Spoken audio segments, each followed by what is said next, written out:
नमस्कार दोस्तों। आज पता चला कि मार्को रूबियो की इंडिया की 4 दिन की यात्रा आखिर हुई क्यों थी। आपको याद होगा कि अमेरिका के विदेश मंत्री, जिनको सेक्रेटरी ऑफ स्टेट भी बोला जाता है यूएस में, 4 दिन की भारत यात्रा में आते हैं। दिल्ली जाते हैं, कोलकाता जाते हैं, आगरा जाते हैं और जयपुर जाते हैं। क्वाड की मीटिंग भी होती है, कुछ समझौते साइन भी होते हैं, उसके बारे में भी अभी आपको मैं बताता हूं। लेकिन सबसे इंपॉर्टेंट बात कि ये भारत आए क्यों थे इस टाइमलाइन में, जब पूरा ईरान, इजराइल और यूएसए का वॉर चल रहा है, अपनी लास्ट फेज में है और ये कहते हैं कि हर घंटे कुछ ना कुछ होने वाला है। और मार्को रूबियो यहां से प्रेसिडेंट ट्रंप से बात करते हैं ईरान वॉर के बारे में। तो ऐसे वक्त में मार्को रूबियो को इंडिया आने की जरूरत पड़ी क्यों, इसके पीछे के रीजन क्या है, ये हम आपको इस वीडियो में बताएंगे दोस्तों, जो अब इस बात का खुलासा हुआ है। चलिए पहले बात करते हैं मार्को रूबियो की इंडिया की विजिट की। आपको पता होगा 23 से 26 मई के बीच में वो इंडिया में थे। 4 उन्होंने सिटीज का दौरा भी किया। उन्होंने प्रधानमंत्री मोदी से मुलाकात भी की, डॉक्टर जयशंकर से भी बात की, क्वाड की फॉरेन मिनिस्टर्स की मीटिंग में भी पार्टिसिपेट किया।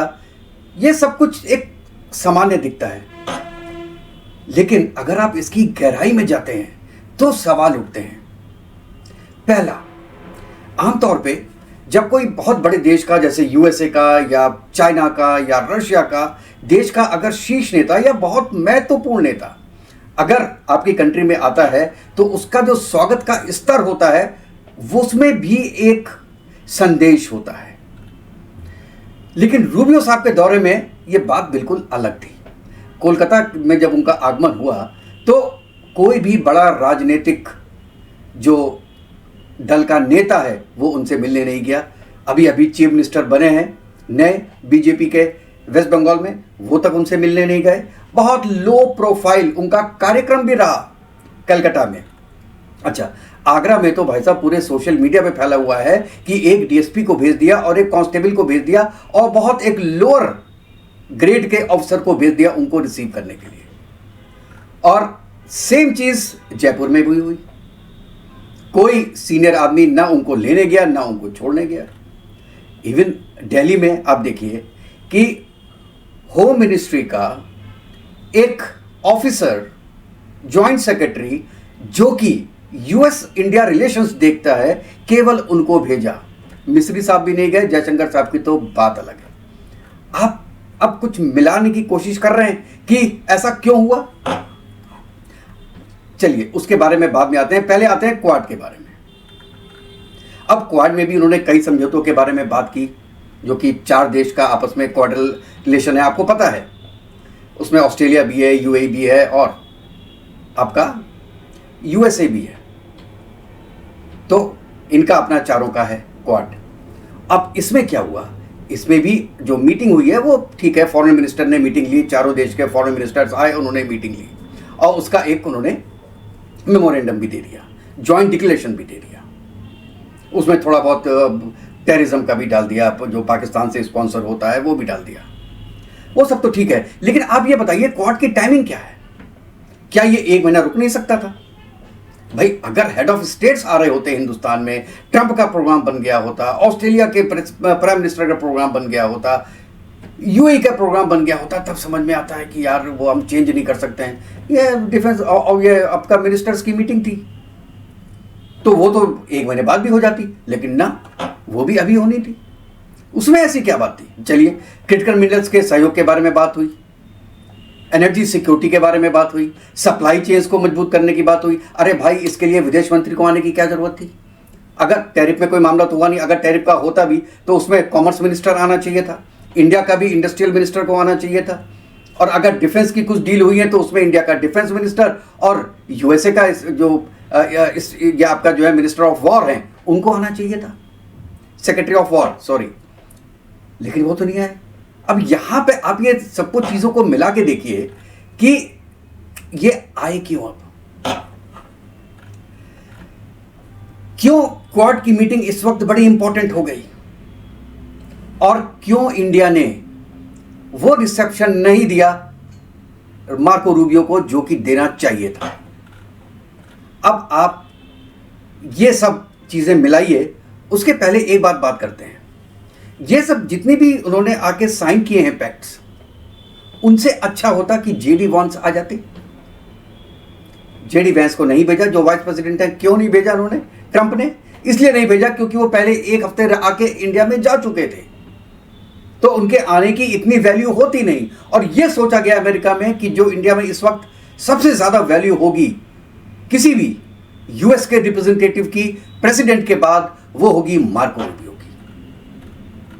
और मार्को रूबियो के साथ कई चीज में आप वर्चुअल एंगेजमेंट भी कर सकते थे, स्पेशल एनवॉय भी भेज सकते थे, अपने डिप्टी सेक्रेटरीज भी भेज सकते थे। लेकिन रूबियो की 4 दिन की यात्रा, 1 दिन की भी हो सकती थी क्वाड के लिए, लेकिन 4 दिन की यात्रा, यहां से दोस्तों गणित शुरू होता है। गणित इससे शुरू होता है कि आपको पता है कि नवंबर में है यूएस में मिड टर्म पोल। अब यूएस में मिड टर्म पोल क्या होता है कि एक तो होते हैं उसमें कांग्रेस और एक होता है सेनेट।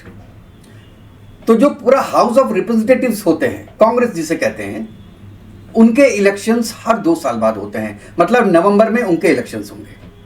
और जो सेनेट होता है, सेनेट के जितने भी मेंबर्स होते हैं, उनके जो इलेक्शन होते हैं वो होते हैं हर 6 साल में।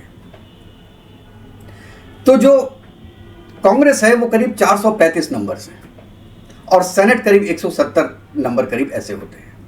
मतलब 435 जितने भी कांग्रेसमैन है उनका इलेक्शन दोबारा होगा, रिजल्ट दोबारा आएगा। और अगर उसमें डेमोक्रेट्स जीत जाते हैं तो क्या होगा? ट्रंप की वैल्यू बिल्कुल कम हो जाएगी। पिछली बार भी हारे थे अपने इलेक्शन में 2018 में मिड टर्म, और उसके बाद उनके हाथ में ज्यादा पावर रह नहीं गई थी, इसलिए जो जो वो करना चाह रहे थे खुराफात पूरे वर्ल्ड में, वो नहीं कर पाए थे। अब उनकी रेटिंग्स भी ऑल टाइम लो है। तो उन्होंने सोचा यार कुछ भी करो, जो इंडियंस हैं तो 1%, ज्यादा से नहीं है, लेकिन पैसे वाले हैं, इलेक्शंस में लगते हैं पैसे, पैसे कौन देगा? और इस समय पूरा जो इंडियन डायस्पोरा है वो रूठा हुआ है। आपने सोचा कि इंडिया के आपने बजा दी अच्छी तरीके से, टैरिफ खेल के, और 7 जहाज, 8 जहाज, 11 एरोप्लेन गिरा दिए, फाइटर जेट्स गिरा दिए इंडिया के, ये कह के आपने, और पाकिस्तान के जो आर्मी चीफ हैं उनको घर में खाना खिला के आपने हिंदुस्तानियों को वहां पे नाराज कर दिया। अब उन्होंने सोचा कि यार वो तो नाराज हो गए, अब एक विजिट ऐसा कराया जाए जिससे कि ये लोग कुछ वापस तो आए, कुछ परसेंटेज ही आए। कैसे आए? इसमें इन्होंने सबसे पहले तो इंडिया की तारीफ करनी शुरू की, मोदी जी की तारीफ करनी शुरू की। आपको याद होगा कि जो इंडिया में यूएस के एम्बेसडर हैं डेविड गौर, उन्होंने जब पार्टी दी थी अपने नेशनल डे पे, और उसमें मार्को रूबियो भी थे, तो डायरेक्ट प्रेसिडेंट ट्रंप से बात कराई गई और उन्होंने कसीदे पढ़े मोदी जी के नाम के। और वो कसीदे वो अकेले में भी रह सकते थे, उसको छुपाया भी जा सकता था, वो एम्बेसी के लिए भी हो सकते थे, लेकिन उसको पूरी जगह आउट किया गया कि भैया सबसे अच्छा दोस्त जो दुनिया में आज के दिन में ट्रंप का है वो मोदी है। एक काम तो ये किया, दूसरा खुद मोदी जी की तारीफ करनी शुरू की। अब उन्होंने सोचा कि यार क्वाड की मीटिंग कर लेते हैं, मेरा जाना तो ठीक नहीं रहेगा ऐसे वक्त में, क्योंकि ईरान की वार चल रही है, और ऐसे वक्त में तो हम इंडिया जा नहीं सकते, पता नहीं मोदी जी हमको लेने आएंगे कि नहीं आएंगे यार। क्योंकि मैं लेने नहीं गया था, वो तो चलो ठीक है, वो यूएस का प्रेसिडेंट है, मैं तो व्हाइट हाउस के बाहर भी नहीं गया था लेने के लिए मोदी जी को। अब मोदी जी एयरपोर्ट पे नहीं आए तो मेरी बेइज्जती हो जाएगी। तो क्या करें? जेडी वेंस को भेज दें, वो पहले ही होके आए हैं, और उस समय आपको पता है कि इंडिया में अटैक हो गया था। तो जितनी भी आपके कहते हैं कि उनका ध्रुवीकरण होना चाहिए था, उनकी आपका जो उनकी पूरी मीटिंग्स का और उनकी विजिट का, वो नहीं हो पाया, और सब पहलगाम में लग गए। और वो होके जा भी चुके थे, तो किसको भेजा जाए, किसको भेजा जाए? तब उन्होंने सोचा मार्को रूबियो को भेजते हैं, वहां पे कुछ तारीफें करके आएंगे, कुछ काम करके आएंगे, जो कि एक जूनियर आदमी करता है वो भी काम करके आएगा। चलो भेजते हैं। 1 दिन के लिए नहीं भेजेंगे, क्योंकि 4 दिन के लिए भेजेंगे। उनको जयपुर भी भेजेंगे, उनको कलकत्ता भी भेजेंगे, उनको दिल्ली तो मतलब आना ही था, उसके बाद आगरा भी भेजेंगे, और पूरे 4 दिन वो छाए रहेंगे आपके मीडिया में इंडिया के। तो उससे जो इंडियन डायस्पोरा है यूएस में, उसमें मेरी पकड़ थोड़ी मजबूत होगी, ये सोचा था। और देखिए ये बात इंडिया जानता था कि मार्को रूबियो का ऐसे वक्त में विजिट, इसके पीछे के रीजंस क्या हैं। पर्पस क्या है। और इसीलिए that is the only reason कि उनको, मार्को रूबियो को, वो प्रोटोकॉल नहीं दिया गया जो कि एक्चुअली वो डिजर्व करते थे। और हो सकता है मार्को रूबियो को बता भी दिया गया हो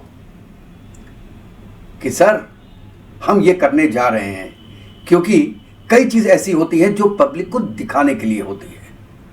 हम आपकी इज्जत करते हैं लेकिन पब्लिक के लिए हम आपका वेलकम वैसे नहीं कर सकते हैं, और उसके रीजंस ये हैं जो आपके ट्रम्प साहब कर रहे हैं। और आपको पता है अजीत डोवल साहब की 101 मीटिंग में अजीत डोवल साहब ने खूब लताड़ा है उनको, ये इंटरनल इंफॉर्मेशन है। और उसके बारे में कहा है कि जी हम 2 साल का वेट नहीं करेंगे कि कब ट्रम्प जाएंगे और कब हमारे जो संबंध है यूएस के साथ वो नॉर्मल होंगे। ना, हम अभी से एक्शन लेना शुरू करेंगे। हम अभी से आपके जो टैरिफ आप खेल रहे हैं उसका जवाब हम अभी से देंगे, वेट नहीं करेंगे 2 साल का। और इसलिए हम पूरी विजिट को डाउनग्रेड करते हैं। और ये एक तमाचा है ट्रम्प के गाल में आपके थ्रू, कि जो एबनॉर्मलिटी ट्रम्प ने दिखाई है, आपके प्रेसिडेंट ने दिखाई है, वो एक प्रेसिडेंट बने ना, आगे ना हो, ये उनको सीख देनी है। इसलिए हम आपके विजिट को डाउनग्रेड कर रहे हैं। और पूरी दुनिया कह रही है, इवन पाकिस्तान चैनल तो सुबह शाम ये बात कह रहे हैं कि यह प्रोटोकॉल नहीं दिया गया, प्रोटोकॉल नहीं दिया गया। लेकिन दोस्तों अब आपको समझ में आया कि प्रोटोकॉल ना देने का रीजन क्या था। ये एक बहुत बड़ा जेन्युइन रीजन था कि हम, बॉटम लाइन बता रहा हूं, कि हम नहीं चाहते किसी भी तरीके से एक भी जो इंडियन डायस्पोरा है, इंडियन अमेरिकन है, वो ट्रम्प को वोट दें, ट्रम्प की पार्टी को वोट दें, कम से कम एटलीस्ट इन 2 सालों के लिए। और हर हालत में अगर आपको इस प्रेसिडेंट के पर काटने हैं तो आपको डेमोक्रेट्स को लाना पड़ेगा एज ए कांग्रेस, उसमें मेजॉरिटी होनी चाहिए। होगी तो ट्रम्प कोई भी एबनॉर्मल डिसीजंस नहीं ले पाएगा। और वो भी सेनेट में भी 35-36 ऐसी सीट्स हैं जिनका इस साल चुनाव है, तो इफेक्ट सेनेट में भी पड़ेगा, लेकिन कांग्रेस में 100% पड़ेगा।